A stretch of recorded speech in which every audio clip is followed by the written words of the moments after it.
All right, who's poppin' is back in the waiting room. Let's get him on. Hello. Yes. Oh, I can hear you now. Wonderful. Great. What's on your mind? I'd just like to say good morning, fellow mouth droolers. And regarding the microphone incident, I'm just a technical dunce. No worries. I'm glad you're on. What did you want to talk about? So I want to do some medical talk now. My background is I was trained as a mental health nurse in the UK for the National Health Service. I worked that job for quite a few years. My specialities were in dementia. Oh, And wonderful. then later on in the career, I went into medium secure, which is people who should really be in prison, but they committed the crimes because they are mentally unwell. Okay. I've worked with murderers, rapists, paedophiles. So the basic premise of a mental health nurse is your observations. So you're watching patients, you're looking for the behaviours, you're looking for what they're saying, how they're saying it, what's the tone like. And I'd just like to say, I do truly believe that 99% of Mr. Burnell's, how he presents to everybody on his streams can probably be attributed to autism. Yes. And I can go a little bit further into that if you want.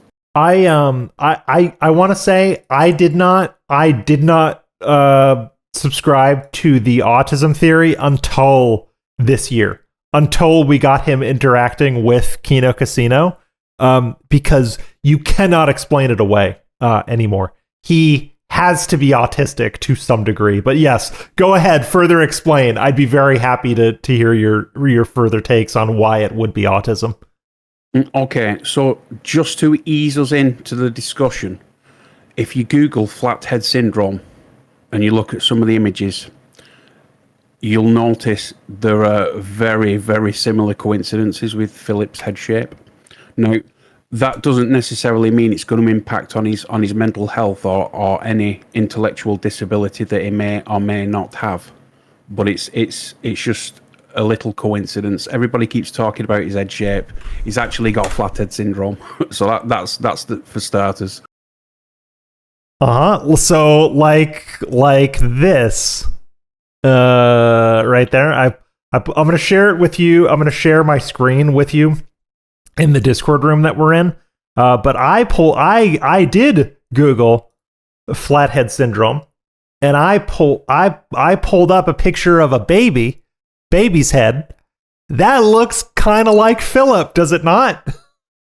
That's very special. So yeah, and it's just an observation. We're not trying to belittle or demean people that have flathead syndrome. It's a factual observation. Yes, and we all know where that leads to in Philip's life. He loves factual observations. Yeah. So going on to the next part now, Asperger's syndrome. Sure, is on the autistic spectrum. Psychiatrists do not diagnose Asperger's anymore. You're basically on the autistic spectrum. Yes. So that's one thing out the way. They're calling it. I just want to make sure that I understand this. I've heard a lot of mental health professionals and educators refer to it broadly as autism spectrum disorder. That seems to be the way of things today, is it not? Yeah, pretty much. Okay. I would just like to say I've not practiced as a mental health nurse in nearly a decade. Okay. But my observation skills are still on point. Well, in my mind, that's a little bit narcissistic of me, but I'd like to say that I can recognise things to a level that the average person doesn't, just because of my training background. Sure. So the next part is the tall walking.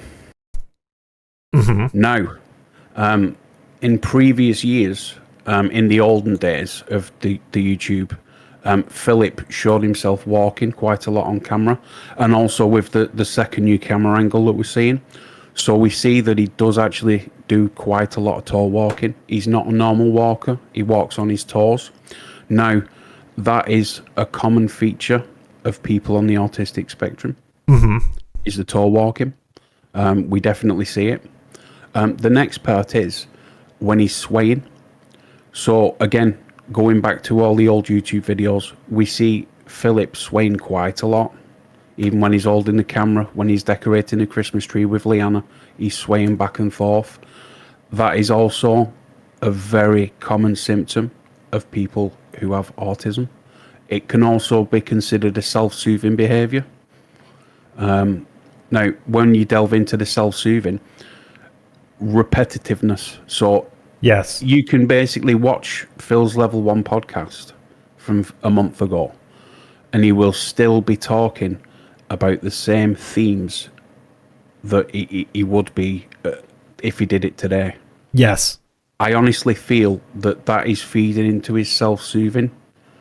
And it's the more he says something, the more it becomes true, which can also be linked to potential, like, in brackets, cult speak with the people who do truly enjoy watching what he does. Yes. Now, another one is making up new words. So Philip, he likes to make up new words, and he likes to mispronounce words a lot. I mean, would you agree on that? He does. Yes. He really does enjoy making new words up. And he tends to double and triple down on his mispronunciations. Like Godsmacked is one he says a lot. I don't know what he was thinking. Maybe he's just, again, maybe this is the first time this has happened in his whole career, and he's just so blindsided by it and outright embarrassed, shocked, godsmacked that he doesn't know how to handle it. People were completely godsmacked by this. They were like, what? How can I say this? Okay, I know how to say it. The detractor community, the Kiwi Farms community, all those people were absolutely shocked and godsmacked that my bankruptcy went through. Even still over the years, even though it is gobsmacked, and most of us know, but yes, he makes up new words, and he will continue using them even after being corrected. Yes, in the business we call those neologisms or unconventional language. Okay. And that's. I mean, people have observed this, but they've maybe not assigned it to Philip being on the autistic spectrum. Yes, it's certainly an observation. Whether or not we can attribute that to him actually being on the autism spectrum, but it's a consistent observation, and it's something that's well documented that we can correlate for sure. Yes, definitely. The next one is his perception of time. Yes. Now, many people with autism. Now, my significant other is autistic, and she's also a psychiatrist. Okay. So I would, lean into the. Basically, she knows what she's talking about. She has a very, very large problem with perceiving time. So I'll give you an example. Okay. She's always been very fastidious about being in places on time, to a point where it becomes quite detrimental. So, like, she'll start work at 9 o'clock in the morning, but she will actually set out at 6:30. Now, you might think, well, why is that a big deal? She might work 30, 60 miles away. She might have to be on a train for an hour. That's not the case. Sure. We actually live 5 miles from her place of work. So she was setting off at 6:30 in the morning to get there at 9, and it's 5 miles away. Right. So we talked about it, we discussed it, she has got a problem with perceiving time, and I feel that Philip's got the same problem. He can look at something that would be, it's a 5-mile trip. He's not going to be checking Google Maps, or if he is, he's looking at the distance, how long it's going to take. Sure. And he's not perceiving the time correctly. So he's basically saying, well, I went to the dump, I did some shopping, I was walking here, there, and everywhere, and it took us 7 hours. 7 hours to do shopping. Well, he said that exact thing to PPP last week when PPP was asking about his groceries. You do know you could get groceries on other days, right? Like, that is a possibility. Or you could go out with your wife on other days. Like, it is possible, right? Oh, I know. But, it's good to, since I have the one day a week where I have to do all the busy work bullshit, I just get it all done that day. And then that way I have enough time to dedicate to work. And like I said, now in the last couple of months, it's been better because I get to actually spend more time with my wife, having a whole day just to us and going out and doing stuff together. It's much better that way. Because before it was like, imagine on the day off, I'm trying to do the grocery shopping and trying to like go to dinner with my wife and everything together. It's stupid. Like I just want to have a day to spend with my wife. Let's say you went grocery shopping for an hour on Tuesday. Mm-hmm. You then could have the full day on whatever day off to go out with your wife. Oh, right. But it's not just that. Usually, for example, on a typical day off that I have a bunch of shit to do. It could be, I got to go grocery shopping. So I have to make the list with my wife. So we have to look at all the shit in the house, figure out what we need. Then I got to go grocery shopping. Then we come home, we unpack everything. So you're talking a couple hours at least, right?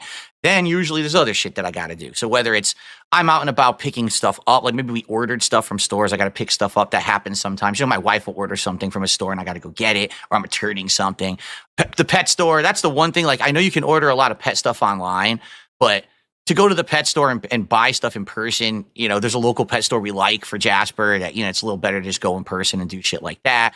You know, just basically I save everything for that one day. It's not like, oh, it would be simple for him to just go grocery shopping on another day. But isn't it then arduous and burdensome that you're doing all these tasks on your day off? Yes, it is. Absolutely. I wish I could do it through the week, quite frankly, but just the way that the schedule works, like for example, we only have one car. So when my wife's working, I wouldn't be able to go out and do anything that day anyway. And that's at least 3-4 days a week where I'm stuck, you know, kind of at home and couldn't be able to do. Do they have Uber in Renton? Yeah, but I'm not going to spend money on a fucking Uber to go grocery shopping. That's like half the cost of the groceries. But, okay, this is the thing though, is don't you set your own schedule? So aren't you the author of all your own pain with this whole day off situation and absolutely the schedule? And you're right. You're absolutely right. I think a lot of people are saying he is over exaggerating time, but the theory you're postulating is that he has trouble perceiving time itself, yes, which is why he'll tell people, "Oh, it takes 4 hours." Because his perception's completely out of whack. That's interesting. Again, you know, as detractors, we've all got one common interest. It's Philip. It's Philip Bennell. Philip Bennell's behaviours. Mm-hmm. There are people out there that think he's a full-blown narcissist.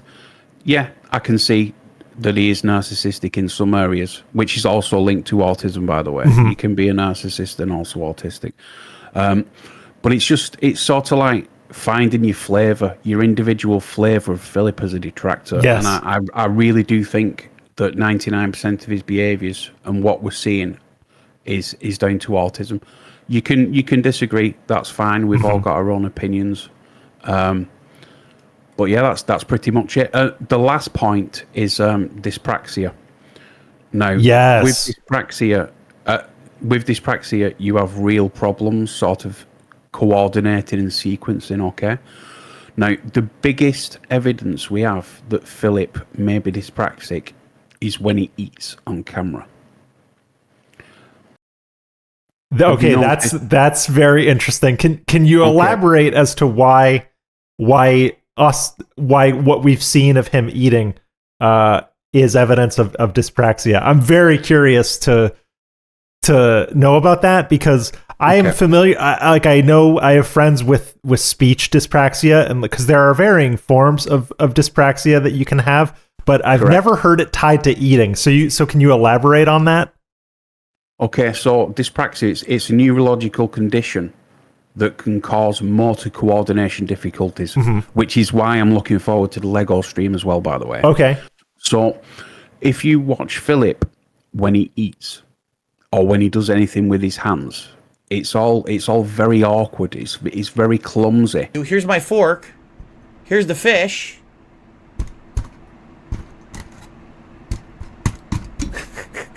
And I know that people have subscribed to the idea that his teeth are bad. That's why he eats in such a way.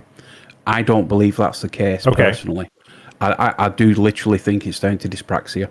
I think his hand-eye coordination is very poor. You can also see that when he plays Mario 64 from way back when, because it was the first, was it the first 3D game?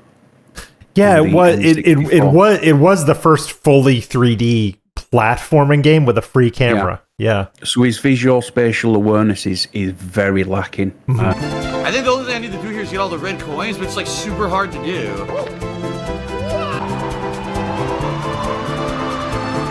Yeah, so you're supposed to get real high and get them all while you're still high, but you gradually lose the speed. It sucks. I hate this, dude. I really hate the wing cap. I always did. Well, If you watch him. even so, would you say, because this is a theory, well, not a theory, but this is something that I've observed over time. There is something wrong with his visual spatial perception. Yes. Simply by the idea and the way that he sets up his spaces. So yeah, it's completely like the office and all the equipment. It's completely dysfunctional. That office should be switched 180 degrees around. So literally turn it exactly around, and you've got it. Like you've sorted it. Yeah. You've not got any cables on the floor that you're tripping over. I mean, it's just insane. It's absolutely insane, and I think that's why Phil's my favorite lolco.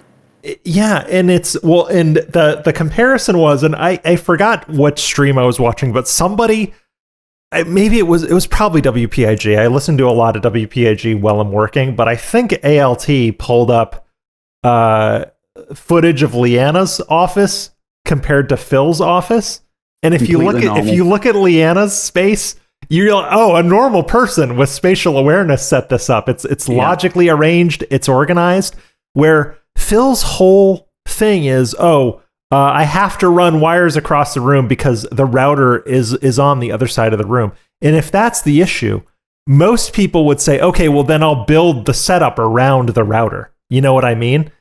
Yeah, but instead, he insists on flipping it 180 degrees and running every single cable across the floor.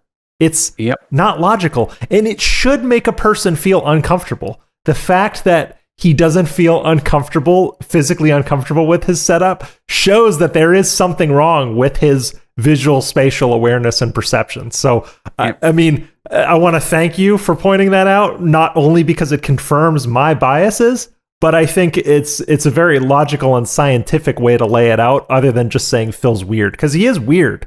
But I think it does come down to his brain being broken in some very specific ways. Now, how's about this? Food for thought, okay? Mm-hmm. Think about it. He's got poor visual spatial awareness. He's got difficulty coordinating with his hand and his eyes. What's the easiest thing to do when it comes to eating a meal on camera? Is it easier to get a proper plate that's made out of stoneware and some cutlery and bring the food upstairs? Or is it easier to bring your food upstairs in a paper bag or a carton with a paper plate and a plastic utensil? What's easier? Well, I would say you'd want to, you can plate your food nicely downstairs, make sure it's all where it needs to be, make sure it looks nice, and then you carefully walk that upstairs, eat the little piece of whatever you want to eat instead of bringing the entire bag of all the bullshit up with you, you know? Yeah, that'd be easy for me, but in Phil's world, he's not going to spill anything if he's carrying it up in a paper bag. He just needs to grab a paper plate, maybe a plastic fork. You're laughing. And also, he eats a lot of things with his hand. So we're talking burgers, fries. He can easily coordinate it, even if he's got severe dyspraxia. He can easily coordinate it into his mouth because it doesn't and hold on to it. Because so what you're saying is adding the element of manipulating a utensil is more difficult than just putting something in his hand, putting the burger in his hand. It's a lot easier. Mm-hmm. You know, I mean, to be honest, you could consider it normal. Mm-hmm. You know, bringing your food up in a bag from McDonald's, getting a paper plate, you're laughing, you can eat off it. You know, people do that all the time. Sure. But the fact that it always seems to be that case when he's eating on camera leads me to believe it's because it's the path of least resistance. He's not going to mess up enough. He's not going to give the detractors the ammunition they want around the issue. It's just very weird. And it's well, and so you're blowing my mind a little bit, because even if you think about early DSP Trizits, most of them were fast food. It was all him taking something out of a bag, chewing it like a cow. He's always done this because he lives his life. You mentioned the path of least resistance. He lives his life based on whatever the path of least resistance is forever. That's how he operates. And if eating a hamburger versus eating a piece of chicken with a fork and a knife that you have to cut, he's going to take the hamburger. Pretty much, yeah. So I'll just leave you on that Logan cable. You know, Philip is neurodivergent. He's by no means is he a normal person. I'm not a normal person. We're all neurodivergent in some way or other. But don't let him gaslight you into thinking that he's a normal person, because he's not. He's very fascinating. It's fun. I enjoy watching Phil. It's fascinating, and I talk in DMs with Len the Deranged quite a bit, and that's no secret. He's a friend of the channel. We're buddies. We've done collabs, and what we always go back to is Phil is the best lolcow because he is so well documented, and he just does things in such a strange way that not even the strangest lolcows do. Thank you very much for coming on. Who's popping? Thank you, everybody. Would love to have you on again sometime. This was very insightful. But that's fine. No problems. Bye, guys. Bye.